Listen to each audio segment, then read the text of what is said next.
nga dera e frigoriferit dhe e furrës te larja e rrobave, si të kurseni energji elektrike gjatë dimrit. Çmimet e energjisë rriten çdo vit edhe më shumë.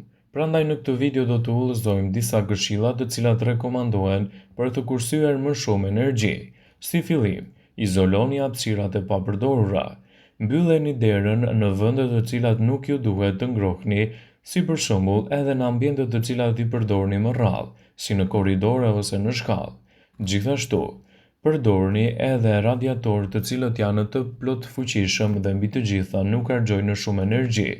Bllokoni vrimat dhe dyert të cilat shpenzojnë më shumë energji. Kontrolloni gjithmonë izolimet e shtëpisë. Kufizoni kohën kur e lini derën e frigoriferit hapur, rregulloni termostatin e shtëpisë, vendosni pajisje shtëpiake të cilat janë edhe më ekologjike dhe ofrojnë më pak harxhim energjie. Lani rrobat në lavatriçe me temperatura të ulta, lini nga priza pajisje të cilat nuk i përdorni, gjithashtu, mbylleni furrën 15 minuta përpara përfundimit të gatimit.